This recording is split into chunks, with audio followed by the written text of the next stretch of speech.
Gene, I appreciate the invitation to get a chance to come out here and hunt with you in Big Sky Country. Well, it's good to have you, Jackie. Well, I tell you what, land is just gorgeous here. Now, which river is this right here? This is Yellowstone River. Yellowstone River. Yeah, it's got all the ingredients for good whitetail hunting. It's got agriculture, it's got the trees and the brush, and I think what we're going to do some bow hunting. We'll put you on stand and then walk through the brush and just get the deer up and move them into position for the shot. Some silent drives. Yeah, that's right. Well, that's great. For you bow hunters out there, this is a different experience for me, but I know Gene and all his guys have had a lot of luck doing it, so I'm excited about it. And like I said, this is October 7th for the audience, and like I said, it's a little nippy for me coming from Alabama. You'll enjoy it. The fresh air feels good. Well, that's beautiful. Well, I need to shoot my bow a little bit, just getting off the plane, so I want to make sure it's all tuned up. So okay. We need to head on down to the ranch house. All right, we'll go set up. All right.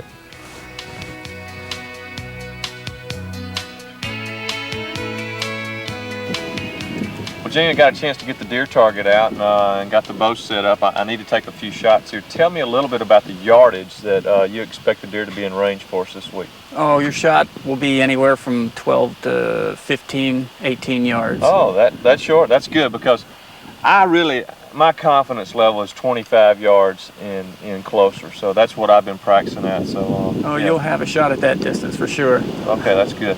All right, well, let me try one shot here just to make sure everything's on balance. See, the wind's blowing just a little bit here.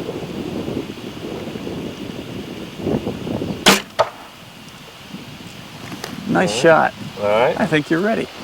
I think I can handle a 15-yard shot. All right. All right, so we're going to go over and look at the plateau, basically, of where you're going to drive a little bit. That's right. We'll go over on the ridge and look down on it so I can give you a picture of what's going to happen and where they'll come from. So you can be ready when it does happen.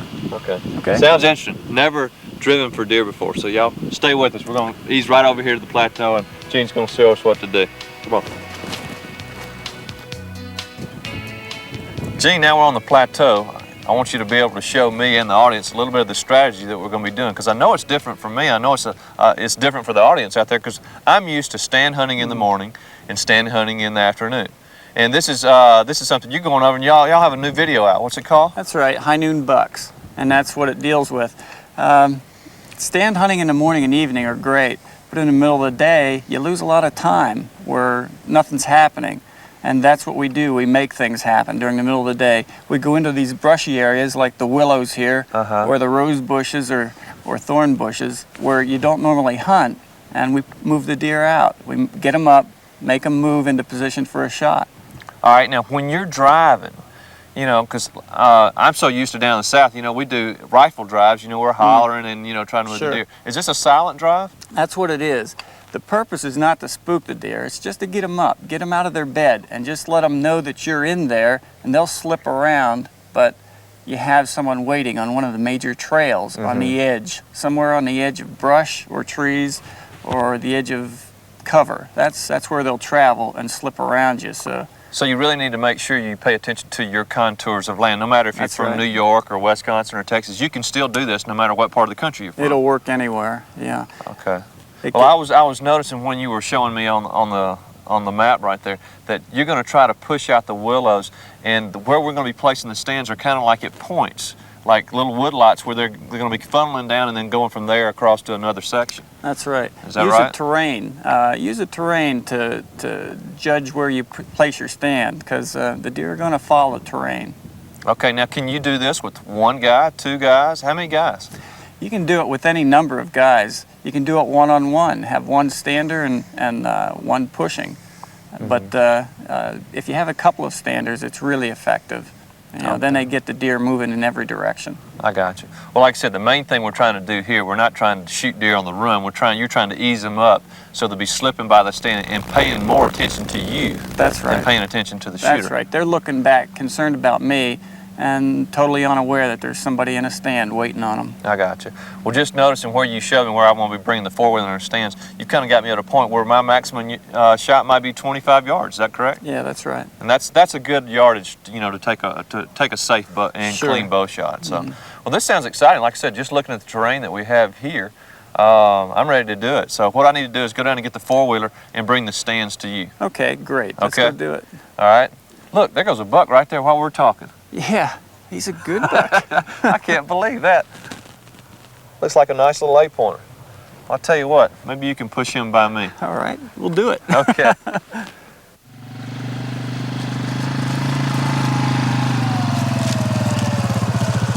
Got a couple of stands for us. Okay, good. You got both of them.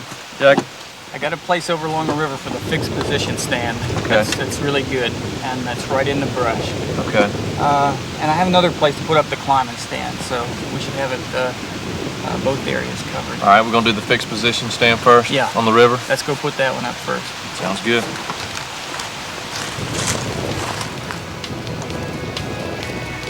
Jackie and Gene went on and placed their stands, and now Jackie is ready for the first hunt. Folks finally got situated in the tree stand, waiting on Gene to come through. The wind's picked up, which is real good for when you're driving whitetails.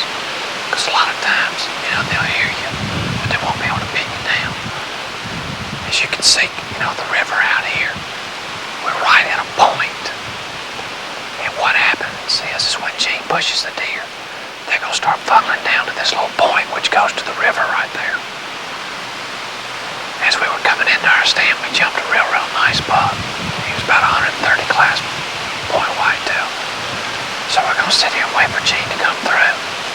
And maybe he can get it buck close enough so I can get a good shot at it. It's exciting though.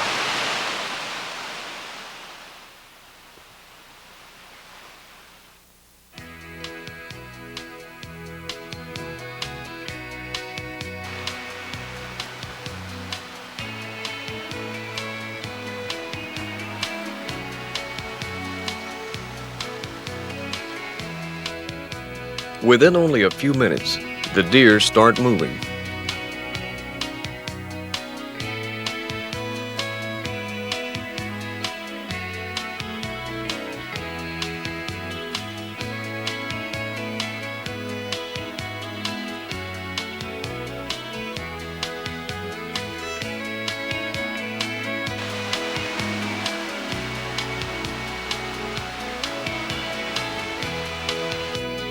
After the doe passed through, a nice rack buck was following close behind.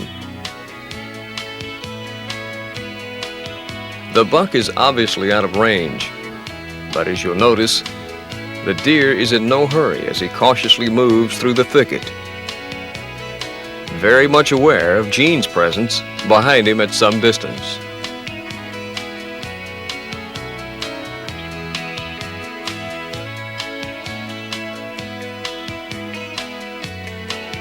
Stay tuned for more exciting bow hunting action from Montana when the Buckmasters continues.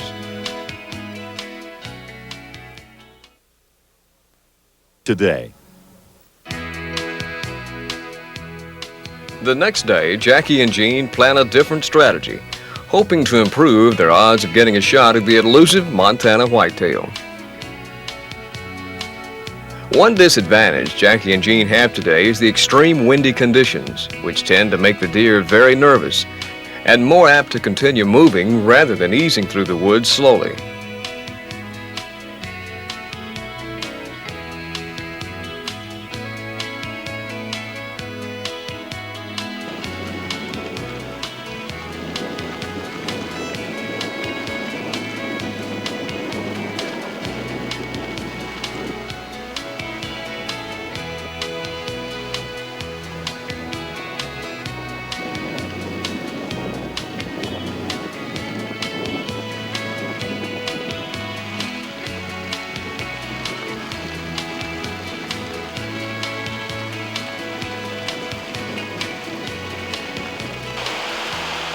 Looks like you broke a good sweat out there. Yeah, that was thick in there. Did you see anything? Yeah, I saw probably about, 5 or 6 does, and one little rack buck came, and he came right on the bank right there, and he came down and angled off to the left, but he never did stop. The does stopped. I probably could have got a shot at them, but... I saw a few tails ahead of me, and I jumped the buck. I tried to hold on to it, but he got away. You mean that's the only side you could hold on to? That's a nice little buck. He'll be a good buck here in a few years. Well, all right, well, let's try another little push. I know we got another stand down here, but that's interesting. I like the way that works. And like I Okay. said, if they can just ease on up, because a lot of times they're looking back at you. and that gives me the shot. And that's what those deer did. They ran down the bank, they kind of stopped, and they were looking back at you. Yeah, if you move them slow, they take their time, and they just try to slip around you, and that's the purpose of being on stand where they're going to slip back. So, all right, well, should work. Let's try one more. Okay. Before moving into a new hunting area, Jackie will first reapply some cover scent to his boots.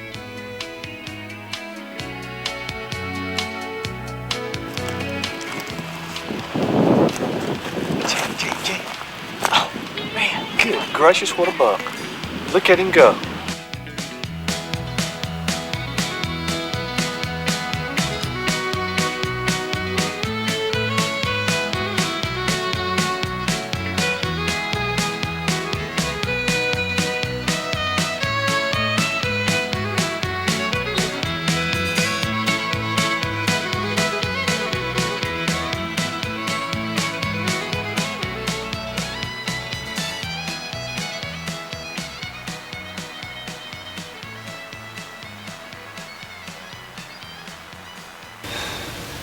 Jumped him right out of the spot where we're going to sit.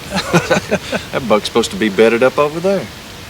Boy, that is a good buck there. Look at the width on him. Yeah, he is. He is boogieing. That's too bad. Yeah, that's right where I expected him to come through. Yeah, well, that buck right here was, the deer last night, they've been bedded way back that way. So he was kind of hugging a little close. This is where I thought they'd come back through, but he just didn't go all the way back in. Okay, well, let's ease on down here, and like I said, we can find a spot for me, and then you can circle around and make the push. Let's go get him.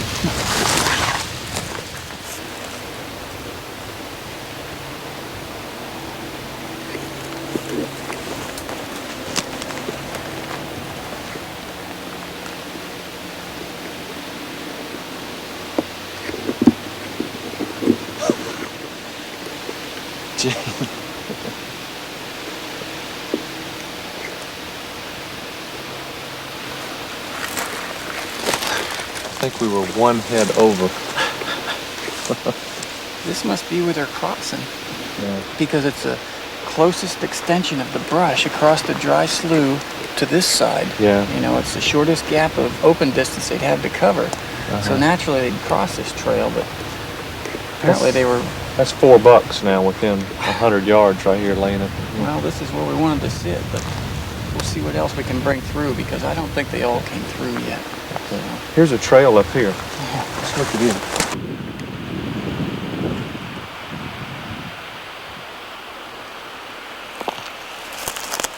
Gene, is this now, we just jumped the deer right there and they're running. This must be their major trail coming from the feeding source over there. Yeah, that's what it is. It's their return trail, because it's the closest extension of the brush on that side across the dry slough. Right. To the closest brush on this side, so they're going to use it for cover. They don't want to be in the open that much, so. That's right, a big buck is not going to want to stay out in the wide open. No, so they'll go from the closest brush to the next closest brush across the open. And this is a trail. That's a return trail for sure. Okay. And this is right where we wanted to set up. And they're bedded right here, so maybe we got some other bucks bedded over here closer to the food source. Yeah, I'm sure they didn't all come through yet. Okay, so you're going to swing around there, and I'm going to get set up back over here, right? Okay, yeah, right. And maybe my shot will be right here. The wind's perfect. So okay. That should work. Okay. Well, you head on that way, and I'll get over here on stand now. Okay. Okay. Good luck. Right.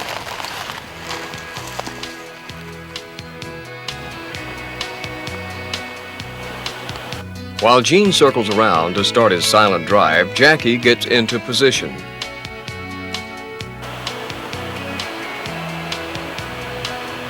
Now it's time for the Buckmaster's Tip of the Week, brought to you by Winchester, ammunition that works as hard as you do. Hi, I'm Russ Thornberry, editor of Buckmaster magazine, and for you bow hunters, a couple of tips on anchor points that'll keep your shots more consistent. First of all, the old adage, come to the corner of your mouth will stretch, so go to your eye tooth. Right there, your eye tooth won't move. And then when you're sighting, make sure that you're looking around the string. Don't have your eye inside, but around like that. When you look at your sights, make sure you're looking on the outside of the string with the string laying right beside your nose. So your eye tooth and laying that string beside your nose will give you a double anchor point that'll give you more consistent accuracy. And that's your Buckmaster Tip of the Week. The Buckmaster's Tip of the Week has been brought to you by Winchester, ammunition that works as hard as you do. As we get back into the hunting action, Gene has pushed 4 deer within 100 yards of Jackie's position.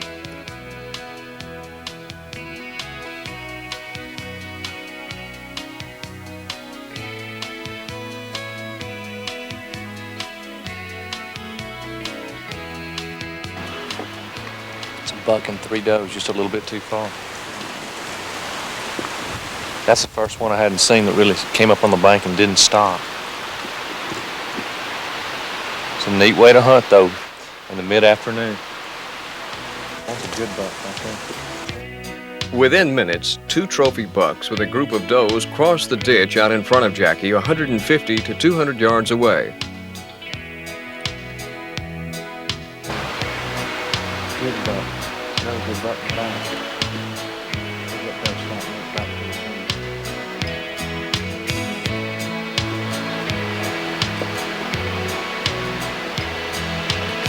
I think Gene's made a believer of me. I hope he's made a believer of you. It's just a lot of it's got to be luck. The deer got to come within 25, 30 yards and stop to give you the good shot. But you really have a chance of seeing a lot of deer and having some fun in some off hours that you normally don't hunt in. Those were 2 good bucks right there. Like I said, you can do this off the ground or you can do it in tree stands. We've done it both ways. It just depends on the terrain.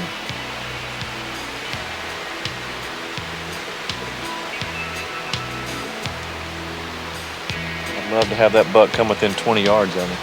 That was a shooter, that last one right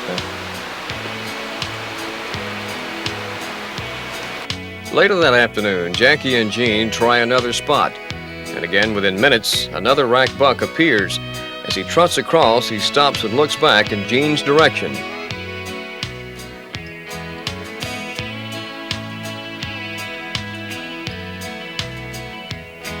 Then all of a sudden, almost out of nowhere, 3 does race past within only a few yards of Jackie.